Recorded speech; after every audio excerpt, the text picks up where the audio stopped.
भाजपचे नेते प्रवीण दरेकर आपल्यासोबत आहेत। आज त्यांचा राष्ट्रपतींच्या हस्ते सन्मान झालेला आहे। भाऊ, आज आनंदाची गोष्ट आहे खरं तर, राष्ट्रपतींच्या हस्ते तुमचा त्यासोबतच अनेक सदस्यांचा सन्मान झालेला आहे। काय आपली पहिली प्रतिक्रिया?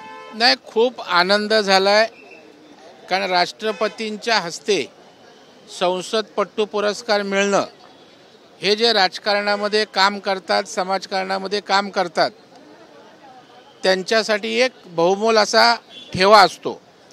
आणि म्हणून विधिमंडळात काम करत असताना त्या कामाची दखल विधिमंडळानं घेणं आणि विधिमंडळानं त्या ठिकाणी आपल्याला निवडल्यानंतर देशाच्या राष्ट्रपती महामहिम द्रौपदी मुर्मू यांच्या हस्ते सन्मान होणं हे निश्चितच अभिमानास्पद आहे। आणि त्यातनं पुन्हा काम करण्यासाठी आमच्यासारख्या सामाजिक कार्यकर्त्याला प्रेरणा मिळते, ऊर्जा मिळते, आणखी ताकदीनं हा पुरस्कार आम्हाला कामाला लावतो। दुसरीकडे एसटी कामगारांचा संप सुरू आहे। आज ते काम बंद आंदोलन करतायत। तर दुसरीकडे आपण जर पाहायला गेलं तर आज उदय सामंतांसोबत बैठक झाली, परंतु उद्या मुख्यमंत्र्यांसोबत बैठक जोपर्यंत आमची होत नाही, तोडगा निघत नाही, तोपर्यंत आम्ही संप सुरू। मला वाटतं एसटी कामगारांच्या संपाकडे गांभीर्यानं पाहण्याची आवश्यकता आहे। एसटी कर्मचारी महाराष्ट्राला एक अविरत सेवा देतात, विपरीत परिस्थितीत काम करतात, स्वतःच्या आरोग्याची काळजी न करता। त्याच्यामुळे आपण एसटी कर्मचाऱ्यांचा विषय शासनाने प्राधान्याने घेतला पाहिजे आणि त्या ठिकाणी एसटी कर्मचाऱ्यांना न्याय दिला पाहिजे। ही एसटी कर्मचाऱ्यांच्या वतीनं सुद्धा मी या ठिकाणी मागणी करतोय। भाजपचे नेते रावसाहेब दानवे यांचं असं म्हणणं आहे, अजितदादा आलेने नाही तर ठाकरेंनी आपल्याला धोका दिला, त्याचा फटका जो आहे तो आपल्याला बसतोय, असं रावसाहेब दानवे पाटील यांनी वक्तव्य केलं। नाही, मला वाटतं अजितदादा आमच्या सोबत आहेत, त्याच्यामुळे अजितदादांवर त्या ठिकाणी वक्तव्य करणं योग्य ठरणार नाही। आम्ही महायुती म्हणून एकत्रित आहोत, एकत्रित लढणार आहोत। परंतु ठाकरेंच्या बाबतीत त्या ठिकाणी एकनाथरावजी शिंदे आमच्याबरोबर होते, त्याच्यामुळे निवडणुकीच्या विजयाला अपयशाला अनेक त्या ठिकाणी कारणं असतात।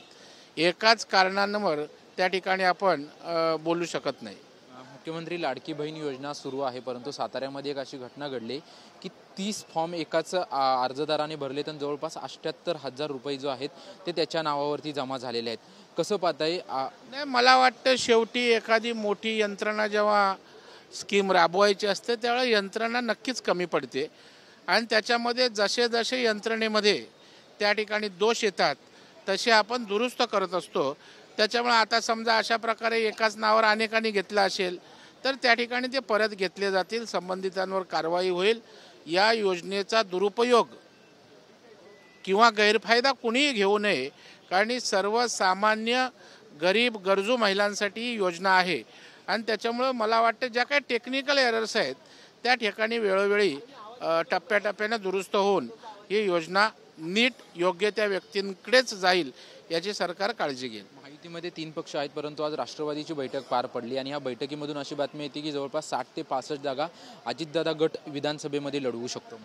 नाही, मला वाटतं प्रत्येक पक्षाची बैठक होते, प्रत्येक पक्ष जागा मागत असतो, परंतु शेवटी तिन्ही पक्षाचे वरिष्ठ नेते एकत्रित येऊन त्या ठिकाणी निर्णय होत असतो। आणि मला वाटतं पक्षामध्ये जागा किती मागायच्या हे ठरतं, परंतु अंतिमतः तिन्ही पक्षाचे नेते एकनाथरावजी, देवेंद्रजी आणि अजितदादा हे अंतिम जागांवर शिक्कामोर्तब करीत असतात, ज्याला आमचं दिल्लीचं शीर्षस्थ नेतृत्व मान्यता देत असतं। मालवणमधली घटना जी आहे ते महाराजांचा पुतळा पडल्याविषयीची ताजीच आहे, परंतु पिंपरी चिंचवडमध्ये एक संभाजी महाराजांचा पुतळा बसवायचा होता 100 फुटांचा, परंतु त्या अगोदरच जे आहे ते त्या पुतळा बसवायच्या अगोदर त्याच्या पायाला जे आहे ते तडे गेलेले आहेत। नाही, मला वाटतं आता थोर पुरुषांचे, खास करून छत्रपती शिवाजी महाराज असतील, त्याचबरोबर डॉक्टर बाबासाहेब आंबेडकर असतील, अशा थोर पुरुषांच्या पुतळ्यासंदर्भात त्या ठिकाणी त्यांची भक्कमपणा, त्या सगळ्या गोष्टींची काळजी घेण्याची आवश्यकता आहे, कारण ही आपली श्रद्धास्थानं आहेत आणि त्याच्यामुळे जी आपली श्रद्धास्थानं आहेत त्यांचे पुतळे नीटपणे त्या ठिकाणी केले पाहिजेत, त्याला दीर्घकाळ टिकतील, ऊन वारा पावसापासून संरक्षण राहील अशा पद्धतीनं दर्जेदार त्या ठिकाणी कलाकाराकडून ती कलाकृती पुतळ्यांच्या माध्यमातून करून घेतली पाहिजे. शेवटचा प्रश्न, ठाकरे गटाचे आमदार आहेत राजन साळवी, ते म्हणतायत की उदय सामंत जे आहेत ते रत्नागिरीमध्ये भाजपच्या कमळ या चिन्हावर लढतील म्हणून. नाही, मला वाटतं अशा प्रकारची काही गरज आहे असं मला वाटत नाही. ते एकनाथरावजी शिंदे साहेबांच्या शिवसेनेचे एक ज्येष्ठ नेते आहेत, ज्येष्ठ मंत्री आहेत आणि त्याच्यामुळे मला वाटतं ते त्यांच्याच धनुष्यबाण चिन्हावर लढतील. आता राजन साळवींनी उदय सामंत कुठल्या चिन्हावर लढतील याची काळजी करण्याचं काही कारण आहे असं मला वाटत नाही. आम्ही लोक त्या ठिकाणी सक्षम आहोत.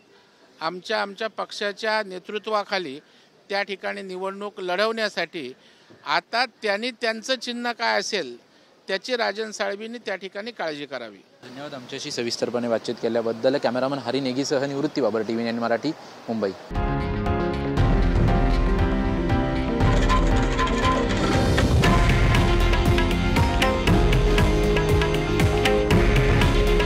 हे आहे देशातील नंबर 1 न्यूज नेटवर्क आणि आपण पाहत आहात TV9 मराठी.